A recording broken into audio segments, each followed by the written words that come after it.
Oi, hoje aqui no Fãs da Psicanálise nós vamos ter um encontro com a Ilana Casoy, que é criminóloga, roteirista, escritora e é a peça-chave na resolução de vários crimes no Brasil. E para isso eu chamei minha filha, a Verena Pacola, que sabe tudo da Ilana Casoy, é a fã número 1 da Ilana. Então, para falar sobre a mente dos psicopatas também.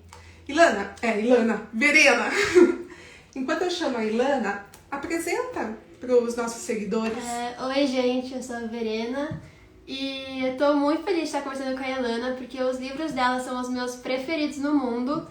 A gente tem aqui o Arquivo Serial Killers, que tem o Made in Brasil e o Louco ou Cruel. Tem o Caso de Família, que é sobre o caso Richthofen e o caso Nardoni. E o Bom Dia Verônica, que vai lançar a série no Netflix em breve. Vou chamar aqui a Ilana para participar com a gente. Vou esperar ela aceitar. A gente está tão ansiosa. Eu tô nervosa.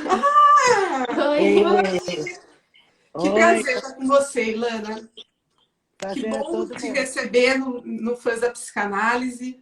Eu Eu e também a... sou fã da psicanálise. Eu também sou fã da psicanálise. Ah, mas que coisa boa! Isso é assim, eu acho, né? E é, há 2 anos eu já estava conversando com o Chico da Dark Side, esperando pelo Ai, dia que de legal, hoje. Então mesmo, que né? Eu legal. e a Verônica, é mesmo uma honra. Nós estamos aqui, ó, com seus livros, Que legal, meu, que legal. porque Estou a aqui gente também, ó, é na minha fãzaço desse macabra tema. prateleira. E para começar, Ilana, como aqui no Fãs, o meu conteúdo é mais relacionado com psicanálise, com a mente humana, né, com as relações, com a psicologia, eu queria saber como que é o papel desses profissionais da psicanálise, da psicologia, nas investigações. Por exemplo, eu li que tem casos em que você chama um psicólogo para estar do seu lado nos interrogatórios. Então, eu já Tem vou caso, começar não. Todos os casos, não é? Tem casos. todos. Sim. É importante porque eu não faço um interrogatório policial. Então, Uhum. eu converso com com essas pessoas que pode, eu posso apertar algum botão inadvertidamente, eu não sou psicóloga, um botão que mais escuro, que mexe em algum lugar mais frágil. Entendi. Então, eu me preparo junto com a área da psiquiatria e da psicologia e eu executo também com eles, porque, bom, ninguém está livre de acontecer, mas se acontecer, tem alguém ali capaz, profissionalmente, de resgatar aquele momento, e já aconteceu, Um né? gatilho. E o preparo. Ah, não é difícil. Eu entro em. Eu não pergunto para a pessoa como foi o crime, isso eu já sei. O jornal já deu, a polícia já sabe, eu já estudei, já estou no caso, então o assunto não é esse. Eu vou Uhum. mexer.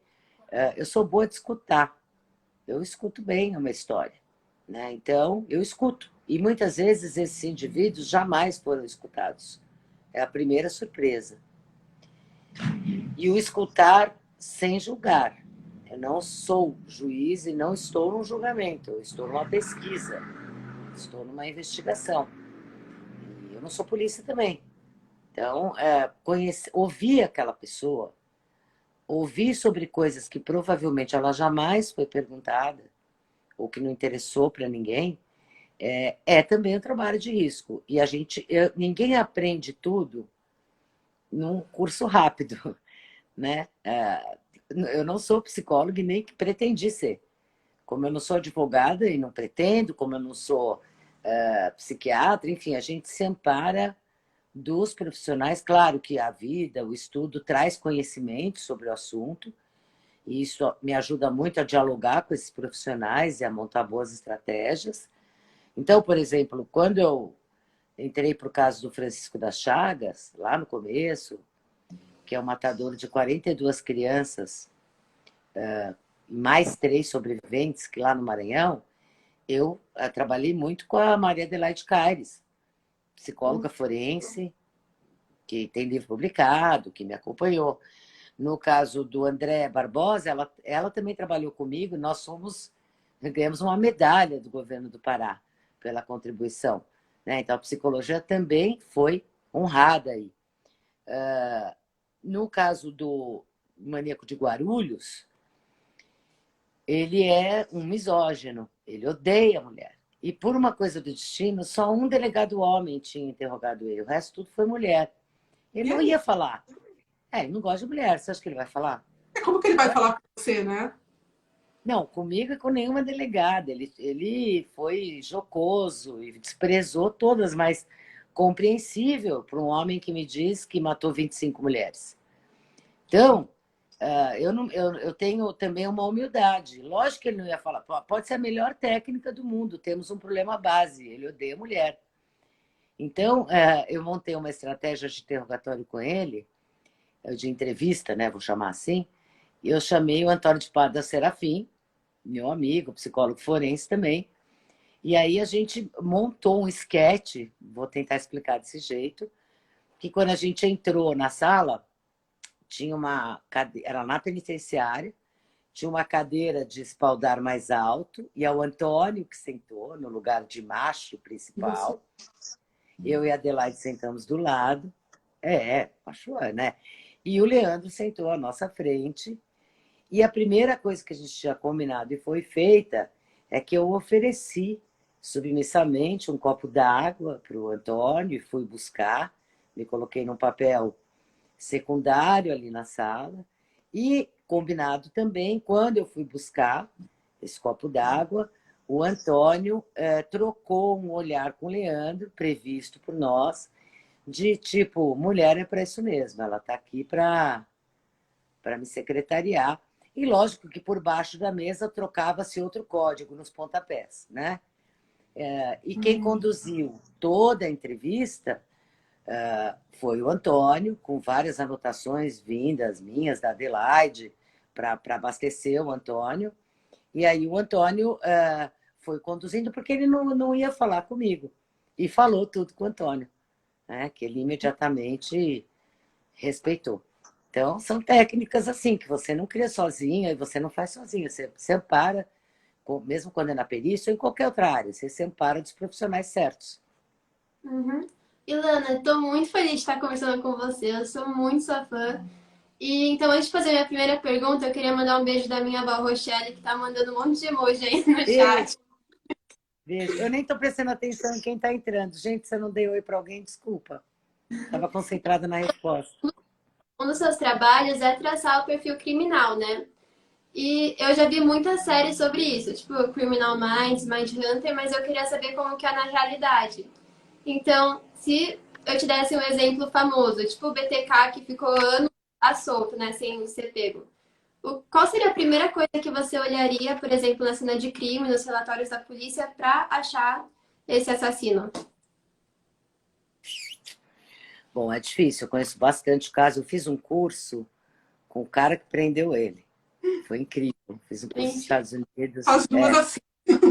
Não, ele é incrível, ele é um polícia da polícia, né? E ele que interrogou o BTK, então ele foi muito certeiro. Mas você vê, o BTK ficou 30 anos escondido. É um caso muito difícil. Eu só queria te dizer que é assim mesmo, que nem no Mindhunter, que nem no Criminal Minds, só não tem o dinheiro.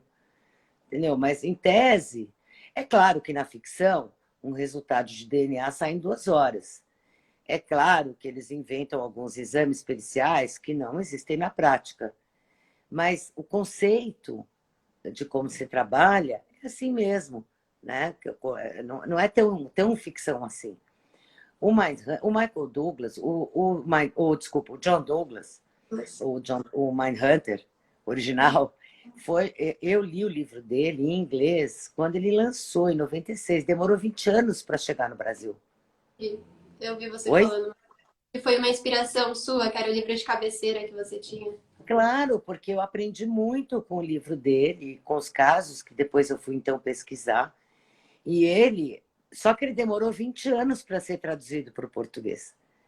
Que é uma pena, né? Porque é a gente que perde. Quem não fala inglês não tem acesso. Então, é muito parecido com a realidade.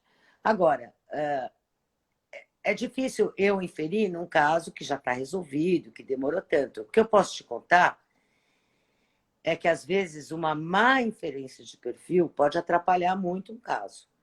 Tá? Quando uma pessoa que não está acostumada com a interferência que pode ter, por exemplo, no próprio caso do Francisco das Chagas, antes de eu chegar no caso, teve um psiquiatra, acho que era psiquiatra, se eu errar, pode ser que ele era psicólogo, que fez um laudo dele, já preso, e ele não tinha confessado, ele negava os crimes, dizia que os crimes eram homoeróticos. Ele ficou louco.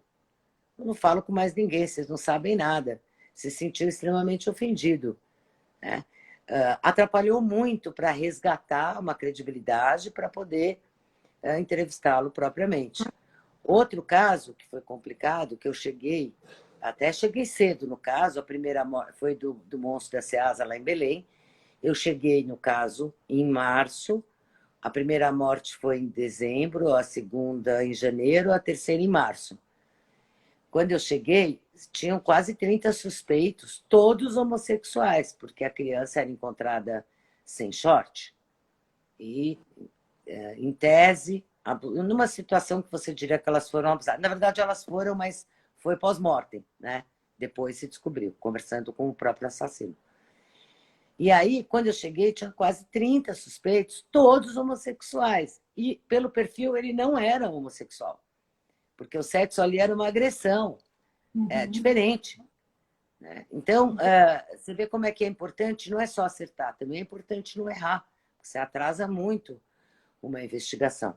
Precisa ter domínio do inquérito, do processo. Por exemplo, eu não vou citar nomes para eu não me colocar em risco, mas uma vez eu fui ajudar amparar, colaborar com um juiz que tinha que interrogar por videoconferência um enorme criminoso. Uma coisa muito séria. E como fazer para tornar melhor? Então, eu acompanhei e logo detectei como um tique muito leve, assim, facial, que só aparecia quando a tensão subia para ele, porque nós não sabíamos onde estava a tensão. O que eles... Né? A gente não sabe. Então, cada vez que a gente via isso se mexer, né, então o juiz também aprendeu, e aí ele sabia que naquela pergunta, é como no Lacan, que o psicanalista interrompe no momento-chave, tremeu ali, era um momento-chave, era por onde então o juiz, inversamente, em vez de interromper, aprofundava para conseguir mais informações naquela pista. É difícil, mas às vezes é mais importante não errar, ou primeiramente não errar, do que acertar. É bem parecido com a ficção. Tem ficções muito bem escritas. E esse é um cenário bem mórbido, né? Onde estão inseridas essas histórias e com que você lida na sua vida rotineira, né, Ilana? E para conviver com isso, você faz algum tipo de terapia, alguma atividade? Eu faço terapia desde que eu tenho 13 anos.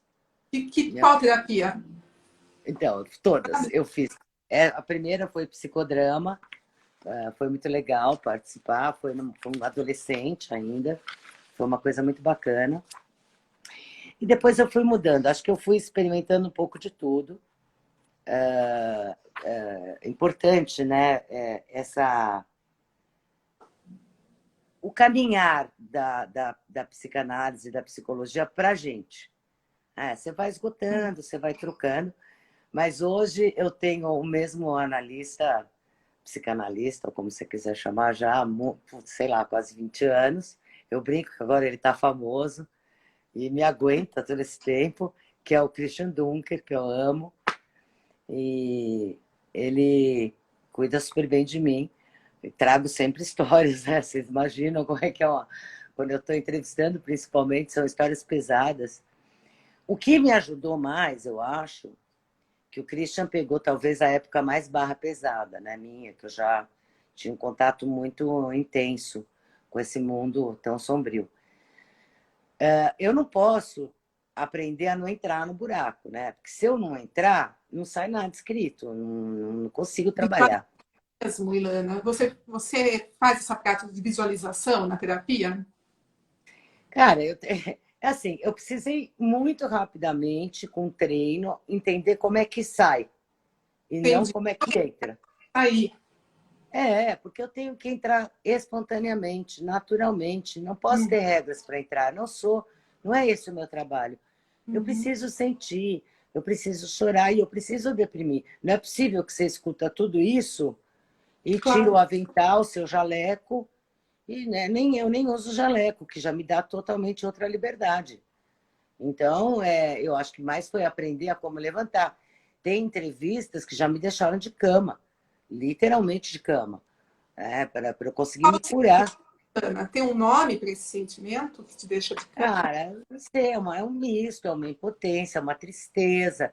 Eu Uhum. sofro de uma coisa, sofro, aspas, não sofro, né? Eu tenho um excesso de empatia. Eu tenho empatia, ponto. Tanto faz com quem. Eu tenho uma facilidade muito grande de entender aquela pessoa e me colocar no lugar dela. Isso me ajuda muito no meu trabalho, mas também me derruba muito.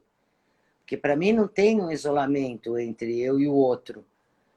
Eu me jogo ali e depois eu vou tratar de me recuperar disso. Mas eu acho importante para o resultado, porque é Com só por certeza. isso que eu consigo. E o não julgamento, que sim é um treino. Porque é muito difícil você. De forma geral, as pessoas já têm ideias pré-concebidas, e principalmente na polícia, se você já vai com a tese, você entrevista procurando comprovar aquilo que você pensou. E você coloca as palavras na boca deles. E isso é péssimo para o trabalho. Porque ele é bem. Quem mata assim é bem esperto. Né? Também usa o que você está querendo ouvir. Por exemplo, tem uma coisa interessante do Chico Picadinho, que é cultíssimo. Foi um duelo, minha entrevista com ele. E o meu maior trunfo era o seguinte: ele tinha um discurso que ele usa para falar dele quando é alguém da área da saúde, tá? Então ele fala do abandono da mãe branca, da mãe preta, dessa questão freudiana, tal. Vai. Quando é oi? Ele vai lá para a infância para Não, argumentar. ele vai no que é doce para o profissional que está na frente dele. Quando Uhum. ele fala com alguém da área do direito, ele fala da injustiça dele estar preso, como ele cumpriu a pena, como o Código é de 1940. Ele tem todo um discurso, uma narrativa jurídica. Quando ele fala com os jornalistas, ele fala do que ele quer que saia na imprensa, do crime, da sua própria imagem, da defesa da imagem dele. E quando fala comigo, o que eu era? Ele ficou tonto. Então ele É. tentou, pelo sobrenome, porque é Kazoy, ele falou, é russo? É. Pronto, já fomos lá para Dostoiévski, eu sou escritora, porque ele queria o quê? Achar uma borda, achar Entendi. um caminho ali. Então, é uma coisa inteligente, né? E eu tenho Uhum. que se eu já entrasse com pré-julgamento, eu não ia deixar ele falar, eu ia fazer as minhas perguntas. Eu deixei ele falar muitas horas, sem saber onde ele estava. Ele não sabia onde pisava. Para mim não era bom nem era ruim. Essa é a boa entrevista. Vejo muitos jornalistas, eu tenho uma tristeza de assistir, quando eu vejo eles darem a resposta que eles querem e obtêm. Mas a gente não fica sabendo a verdade daquela pessoa. Uhum.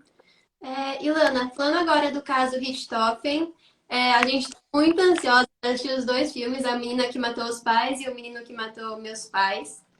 Uhum. Bom, é um fato que a Suzane e o Daniel viveram um relacionamento explosivo, né?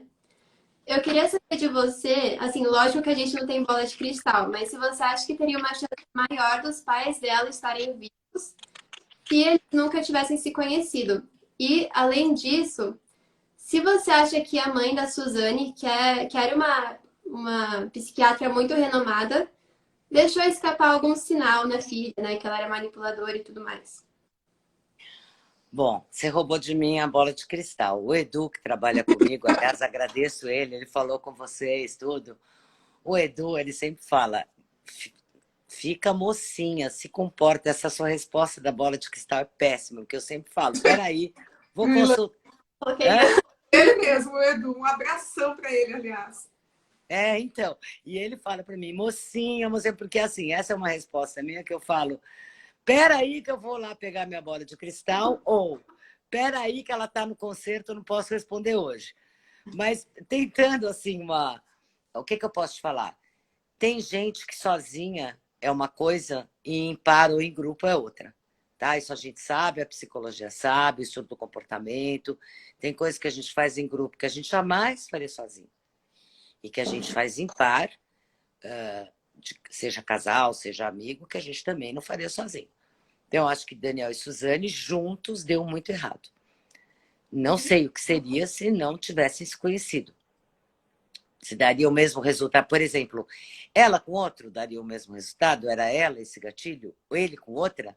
Eles procurariam alguém parecido com o que eles tiveram? Era o complementar?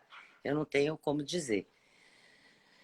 Eu acho que a mãe dela... Gente, nenhuma mãe, não conheço. Mesmo que você tenha um filho manipulador... Aliás, eu vou te falar, todas as mães de psicopatas ou assassinos que eu conheci, meio que são mãe de Miss. Esses filhos são filhos incríveis, tá? Então, eu jamais passaria, eu acho que nem passou nunca. Ela tomou café da manhã com essa menina, almoçou e morreu à noite. E eu também, eu acho legal que vocês vão ver os filmes, porque esses filmes justamente contam um pouco o que aconteceu antes e não o que aconteceu depois, né? A tentativa minha e do Rafa foi entender qual era a dinâmica desses dois casais que desagou nessa tragédia. Então, e é muito interessante que no júri eles deixaram várias pistas disso, declarações, porque ela tem uma maneira como ela enxergava e ele tem uma maneira como ele enxergava. Para te falar um exemplo pequeno, assim, para eu não furar o filme.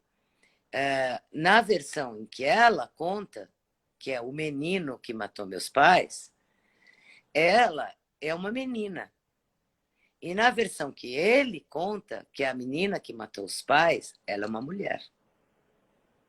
Então a gente já tem aí um entendimento completamente diferente de cada um. Agora, a mãe a gente nunca vai saber. Mesmo que você tenha... E, gente, tem níveis, né? Como é que você... Tem um monte de filho manipulado. Aliás, manipulação é o mal do mundo. Tem vários graus e vários níveis. Todo mundo é um pouco. Depende do que você quer. Eu sou uma pessoa que... Eu brinco sempre. Eu sei manipular super bem. Detesto. Não me faça usar. Não gosto. Não é espontâneo para mim. Sabe? Todo mundo sabe. Então, eu acho isso... Essa é a grande dificuldade de entender esse caso. Eu espero que esses filmes possam trazer uma luz para vocês do que a gente tinha ali para contar e abrir a reflexão. Nada muda, gente. Eles são culpados, são confessos, estão condenados. Ninguém discute aqui a culpa deles ou a responsabilidade deles. O que se tenta aqui achar é qual é a dinâmica que levou esse casal a agir dessa forma, entendeu? Tá certo. Falando em dinâmica, justamente, né, Ilana? Nós estamos num momento singular da história da humanidade, né? Com essa pandemia. E que dinâmica mesmo da sociedade como um todo, né? No mundo inteiro. Isso é um cenário mundial que esse vírus trouxe para nós. E como que você acha que a pandemia também pode ter afetado na dinâmica das atividades dos psicopatas? Por exemplo, tem cidades que estão fechadas, que as pessoas não podem sair às ruas com lockdown.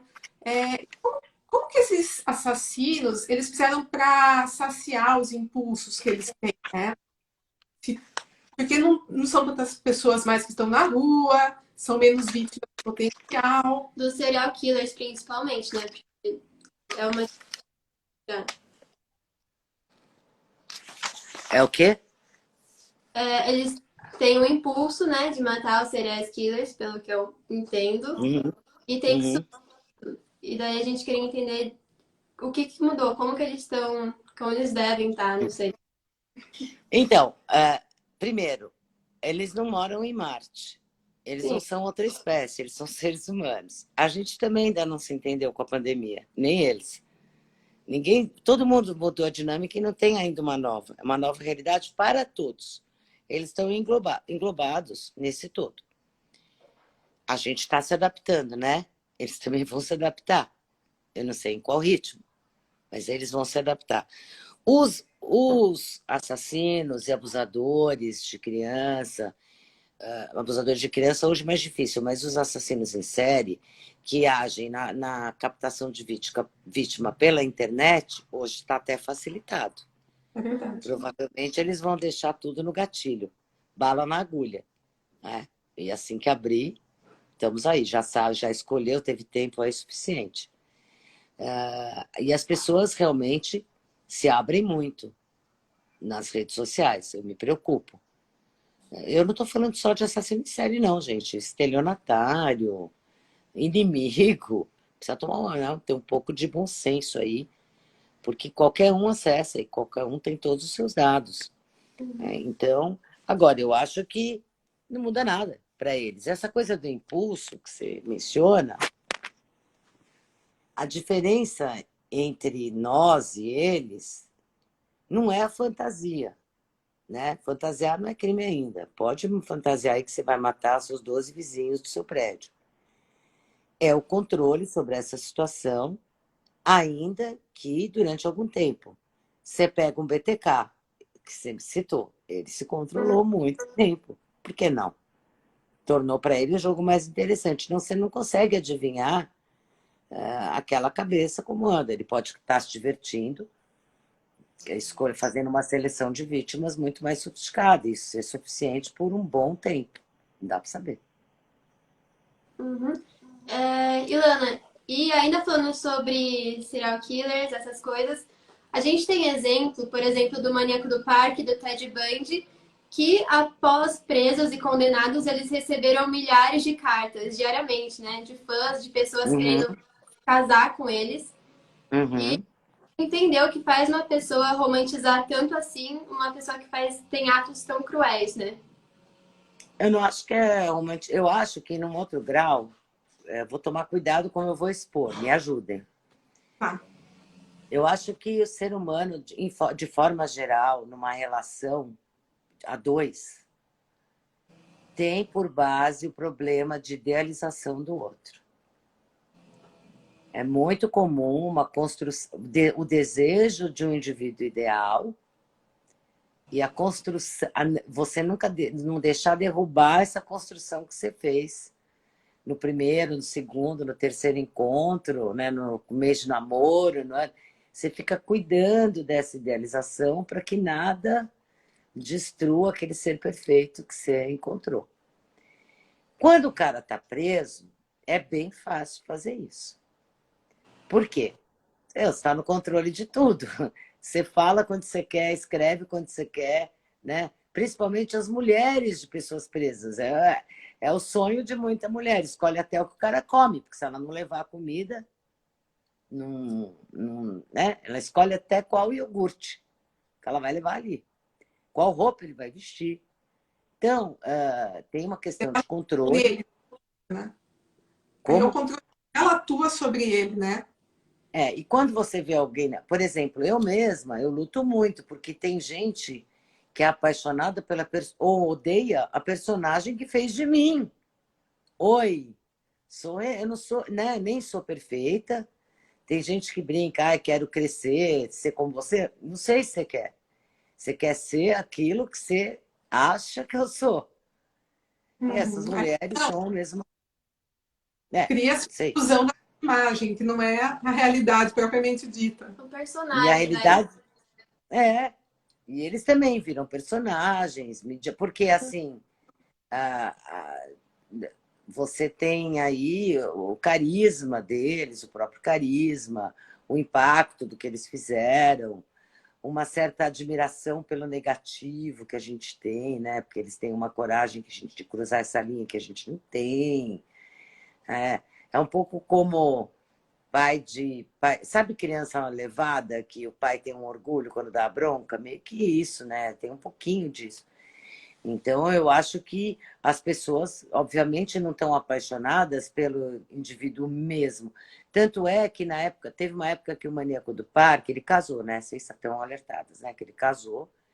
E Uhum. essa mulher dele, a Jussara, teve que passar por uma avaliação psicológica, outra vez aí, que foi feita, inclusive, pela Adelaide Caires, ela foi nomeada pelo juiz, para fazer uma avaliação, pela penitenciária, para fazer uma avaliação se ele poderia receber essa esposa dele em visita íntima. Poderia o Estado, que é responsável pela vida né, de quem visita, deixar essa visita íntima acontecer, entregar a chave do quartinho, falar volta de manhã? Isso era uma grande questão. E a, a, ela, quando ela foi ter a hora dela com essa avaliação com a Adelaide, ela, assim, ela negava totalmente muitas coisas, né? Ela achava que não era bem assim. Gente, era bem assim. Ele era o maníaco do parque, nada mais, nada menos. Mas a gente sabe que o poder de negação de alguém pode ser muito profundo, né? Pode ser bem longínquo. Então, tem algumas que conseguem. Certo. Mas até falando sobre isso, né, Ilana, o que que leva uma pessoa, e a gente está numa live com pessoas que são interessadas por esse assunto, mas o que será que leva uma pessoa a se interessar tanto por esse lado mais obscuro, por esse lado mais sinistro, talvez, por esse assunto? Por que Por que esse alguém... humano, por esse Oi? humano, é por esse humano, é porque você também já desejou matar alguém e não matou, né? Segurou sua onda.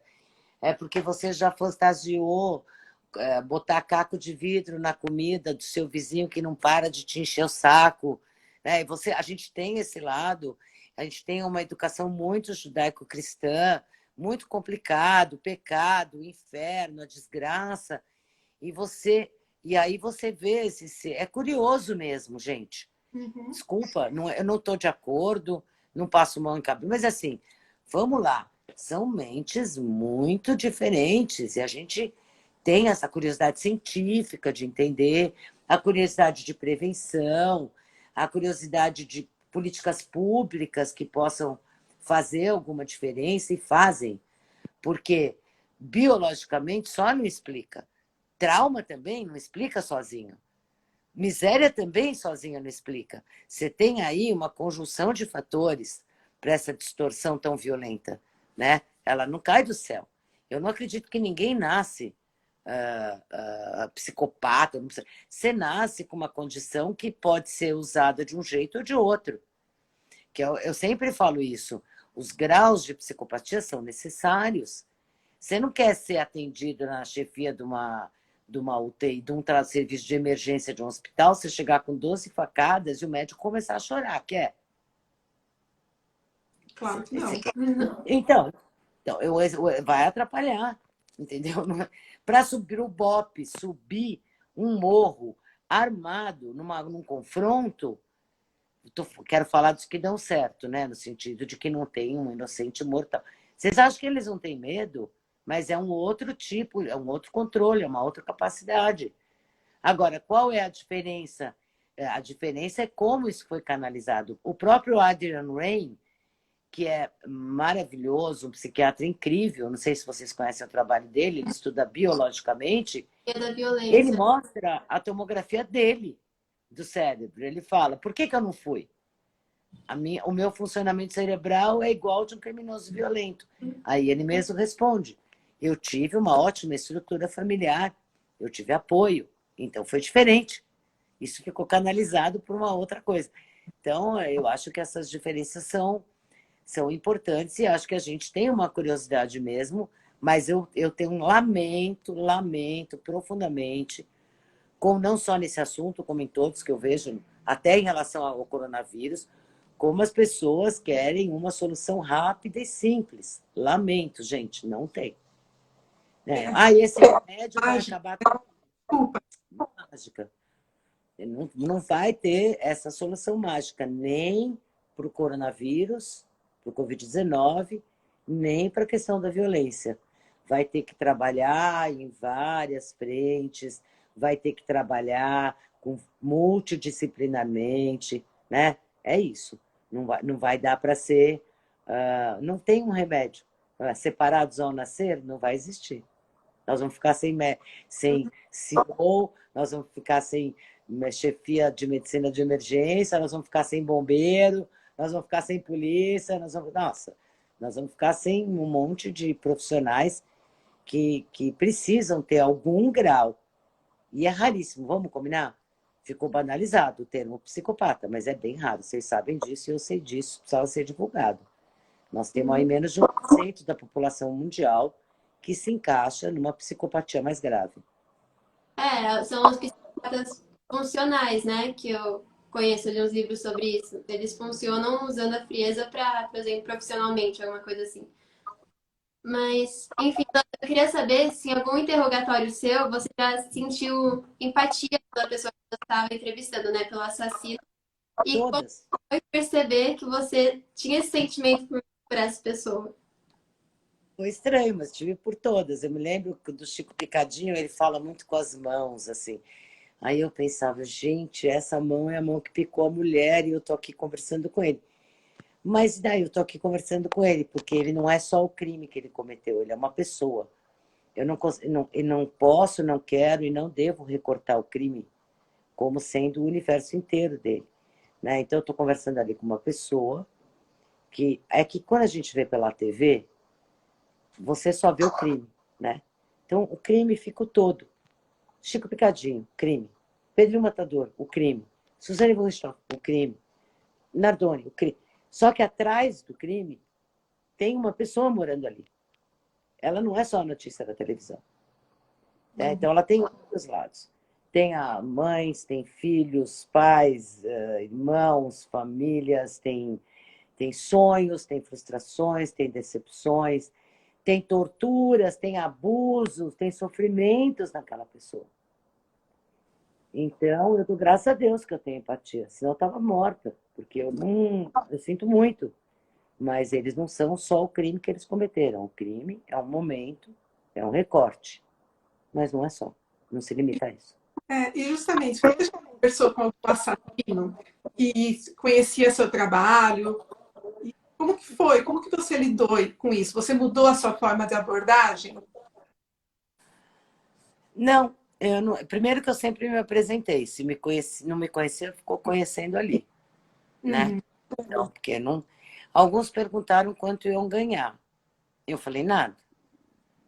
Vai ganhar conhecimento. Mas a senhora não vai ganhar? Então, mas é que eu não ganho com o crime, eu ganho com a pesquisa, é um pouquinho diferente. Se você ganhar, você está ganhando com o crime que você cometeu. Eu não cometi nenhum, estou aqui pesquisando. Então, essa sempre foi uma saia justa, né? E antes me atrapalhava não me conhecer, hoje me atrapalha me conhecer, porque sempre é difícil. Não é fácil.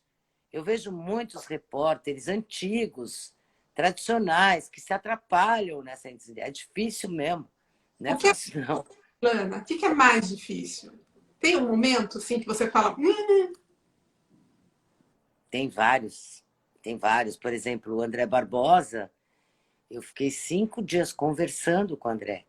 O André foi aos poucos, você tem que ir achando caminhos. Por que ele não para de falar? Porque ele também tem um ganho. O próprio Francisco Costa Rocha, eu não gosto de chamar ele de Chico Picadinho. O Francisco foi um exemplo de ter entendido muita coisa também. Eu vou contar uma história que eu acho que é legal, para vocês saberem qual é a diferença. Uma vez eu sugeri para um advogado, me procurou, tinha um júri, ele era defensor de um bandido indefensável, tá? Uma ficha criminal quilométrica. E nesse júri, ele queria fazer como é que aconteceu na vida desse cara chegar onde ele chegou. E por que aconteceu. Então, a gente fez um trabalho bacana de uma construção toda de quem era esse criminoso e do A ao Z, né? Como que ele chegou ali. E aí, quando foi no júri, nos debates, o advogado fez essa reconstrução para o jurado. Não no sentido de absolver ele, mas no sentido do jurado entender que ali tinha uma pessoa, né? E o que aconteceu na vida dele, por que caminhos ele foi, então, levado. Muitas coisas foi a construção de perfil, né? Diante dos dados, eu não conversei com ele nunca. Diante dos dados que eu tinha, que o processo tinha, o advogado tinha. E o cara era um durão, assim, bandidaço mesmo, sentado ali no banco dos réus. E, cara, quando eu vi, esse cara tinha uma lágrima rolando no rosto dele. E, obviamente, ele foi condenado. E quando o advogado chegou para ele e falou, olha, cara, não deu, né? Nós vamos agora lá para a sala do júri, mas você foi condenado. Aí ele virou para o advogado e falou, mas eu queria te agradecer. Eu já sabia que eu ia ser condenado, mas foi a primeira vez que eu entendi o que aconteceu comigo. Que incrível. Finalmente. É Você triste, mas é isso. política, Isla. Eu acho que eu uso tudo que é intuitivo, que está ao meu alcance, a experiência, o treino, as coisas que já deram erradas. É uma somatória. Os profissionais que me ensinaram muito, né, quantos que vão comigo. Então, eu acho que foi muito importante todo esse caminho. Eu acho engraçado quando alguém me pergunta, como você começou? Gente, faz mais de 20 anos, né? Sei lá. É um caminho, não é mais assim, não é um fato. Daí eu prestei vestibular. Prestei vestibular para administração de empresas. Mudei tanto na minha vida, eu queria ir para o Projeto Rondon com 16 e estava casada com 20 e com um filho com 22. A vida muda, é muito dinâmica. Então, eu acho que me traz uma sensibilidade também. Por isso que eu falo do excesso de empatia. Não posso tirar, né? Uhum. Ilana, uma pergunta que mais curta agora. Todo mundo é um assassino em potencial? Não, acho que todo mundo pode matar por um bom motivo. Em potencial, o ser humano. Né? Caim matou Abel, gente. Essa história é muito antiga, né?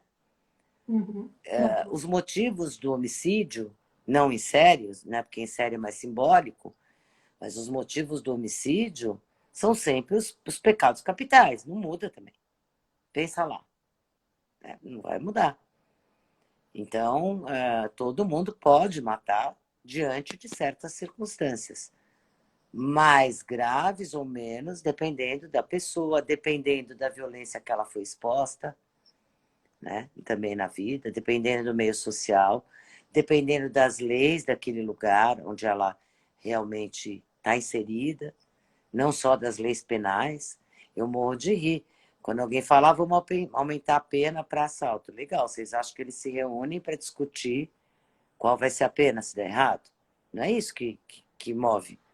Né? Se a pena for menor, vamos... Claro que a punição faz parte, mas a certeza dela é muito mais eficiente do que o número de anos. Vamos aumentar o número de casos de homicídio solucionados no Brasil, que você vai ver como é que... Aí sim, nós vamos ter uma redução.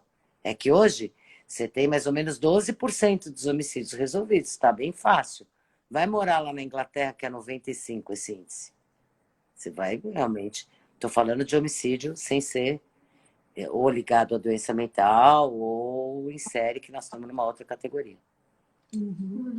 É compreensível, né, Ilana? E até eu acho que o que você disse agora até responde aquele pensamento filosófico. Se o homem é produto do meio ou se é o meio que produz o homem, né? E acho que as duas coisas, eu acho que essas coisas andam juntas. Você tem a biologia pura, que é um recém-nascido, mas ele também vai ser moldado pelos aspectos psicossociais da vida dele, né? Então, isso vai moldar também. Você não pode comparar uma criança, filha de uma pessoa rica, protegida, que só anda de motorista em carro blindado. Você não pode pegar esse menino de 12 anos, que nem sabe andar de ônibus, e comparar com um menino que cresce tendo que defender sua própria vida desde os 8, 9 anos de idade. Onde a média de vida é 24, 25 anos. Onde não tem acesso, onde não está completamente excluído. Como é que você pode comparar esses dois meninos aos 12? Você não pode. Então, você vai ter um biólogo, mesmo que eles nasçam e gêmeos de DNA, gêmeos mesmo, gêmeos separados ao nascer, eles serão pessoas completamente diferentes. A gente já sabe disso por todos os estudos que já foram feitos. Uhum. Ilana, uma dúvida, né, uma curiosidade que eu tenho sobre o filme. Eu queria saber se os atores tomaram cenas tão intensas, do caso da Suzane Richthofen, se eles tiveram algum tipo de apoio psicológico das personagens na preparação. Se você sabe. Eles tiveram uma super preparação. A Lari Bracher, que preparou esses atores, é uma mulher que prepara atores para todo e qualquer papel, uma profissional. E foi um cuidado incrível da produção, da direção do Marcelo Braga, da Santa Rita Filmes, da galeria, de ter um profissional como esse preparando esse elenco. Eu estava lá bastante, acompanhei muito de perto, a gente teve várias workshops, conversas, mas sempre teve o trabalho de separar eles e tratar isso como 2 filmes, leia o roteiro, porque assim, não é doc, gente, é chato, né? A Suzane, por exemplo, é uma menina chata, sinto muito. Ela é uma menina monótona, né? No júri ela tira 10 sempre, é chato, né? Então, por exemplo, é isso aí, não é? Eu prefiro, óbvio que na ficção é muito diferente o que você pode fazer e transformar isso numa história muito mais ampla. Não foi só a Suzane que matou os pais com o namorado. Tem dezenas de casos no mundo inteiro. É o que a gente quer justamente entender como é que isso quer, que história é essa? É uma menina rica que conhece menina de uma classe social mais baixa, que tem o namoro... tem Romeu e Julieta, que lindo. Só que não mataram, se mataram. Mais ou menos, né? Então, você vê, essa é a intenção de fazer um filme de ficção baseado, inspirado, sei lá como é que é o termo certo, numa história real. E aonde se usou muito do real. Mas não era para eles serem a cópia, a réplica do Daniel e da Suzane de verdade. Né? Quer ver de verdade? Vai no YouTube. Tem centenas, milhares de cenas deles. Tá certo. Ilana, para finalizar, primeiro eu queria, óbvio, agradecer muito você estar aqui com a gente. Adorei também. Papo bom, pergunta demais boa. aqui. Eu queria perguntar para vocês se eu posso recortar e colar algumas perguntas que vocês fizeram, porque são muito boas. Nada. Ouvir isso de você é bem legal, é bem um legal. elogio. Eu posso recortar e colar o que você disse também? Pode. Eu também posso, então. A gente fica 0-0. Que tá bom. Bom, é que, então, te agradecer e dizer se você tem mais alguma colocação, além dessa de recortar, que você gostaria de fazer. Olha, eu acho que eu só queria dizer que esse trabalho é um trabalho difícil, mas eu estou falando com muita gente da tua área. E eu acho que quem consegue deve fazer esse tipo de pesquisa sobre violência, esse tipo de pesquisa de entender o ser humano que é violento. Não é, gente, não é aprovar, não é concordar, é estudar, é diferente, né? E você tem que entender para você poder ajudar a criar mecanismos de defesa, tanto para a sociedade como dentro das famílias, né? Você tem que conseguir colaborar com isso. Eu acho muito difícil. Eu tenho um filho advogado criminalista, que até hoje vai estar na CNN, grande orgulho, bacana que ele vai estar. Então, ele é advogado criminalista, e quando ele escolheu ser advogado criminalista, eu ajoelhei e falei, cara, não vai ser, por que você não vai ser tributarista? Você vai ganhar melhor, você vai almoçar no shopping, né? É uma vida, é um contato constante com a miséria do mundo, né? Com a miséria humana. Mas hoje eu entendo assim, que trabalho lindo que ele faz, quem pode, então, quem consegue lidar com isso e sobreviver a isso, deve fazer, mas deve fazer sempre multidisciplinarmente. Esse é o meu maior recado. Ninguém faz sozinho. Eu vejo muita gente querendo fazer o curso rápido, opina sobre tudo. olha a cara de um bandido na TV ou do suposto, né, um suspeito. Olha, eu estou vendo pelo olhar dele que ele olha para cima. Não, não serve, né? É mais profundo que isso. Precisa de profissionais de várias áreas para ser um trabalho de respeito, né? Claro que no cinema é reduzido, mas na vida real, muito inocente vai para a cadeia porque pessoas inferem de maneira irresponsável. Então, eu incentivo muito quem pode, quem tem estrutura para isso, e quem tem bons terapeutas onde ir chorar suas mágoas e se realinhar, devem continuar. Exatamente. Ilana, eu queria te agradecer não só pela live, mas por todo o trabalho, né? Você foi uma pioneira na tecnologia e a mulher. Então é muito importante para nós que gostamos muito dessa área, estarmos vendo você, receber todo o que você merece. Então, vendo aqui nos comentários, muita gente querendo ser igual a você, personagem que criaram de você, né? Igual a você, mas é muito importante, de verdade. Muito obrigada por tudo. Imagina, eu que agradeço, e eu acho que o que mais segura a onda é sempre quando você tem para quem voltar, o colo onde sentar. Então, garanta isso, depois faça o que quiser. Vai atrás dos seus sonhos. Se der errado, você volta para chorar no seu colo preferido. Estamos juntas. Meninas, adorei. Vocês Obrigada. parecem duas irmãs. Ela adora que fale isso. Não gosto, eu gosto. Eu também adoraria. Eu também adoraria. Muito legal. Bacana, gente. Tchau para vocês, viu? Beijo. Beijo. Tchau. Obrigada a todo mundo que estava aí, hein? Adorei. Tão envolvida com a live que nem agradeci os seguidores. Você gravou, né? Depois eu vou ver quem estava, que eu não consegui acompanhar aqui e falar ao mesmo tempo. As perguntas eram não no automático. Eu tinha que pensar, então não pude ler ao mesmo tempo. Tem bastante gente pedindo dica de livro, dicas de série. Depois a gente responde com calma. Aí eu publico para eles. Beleza. Obrigada, gente. Tchau, tchau. Tchau. Tchau.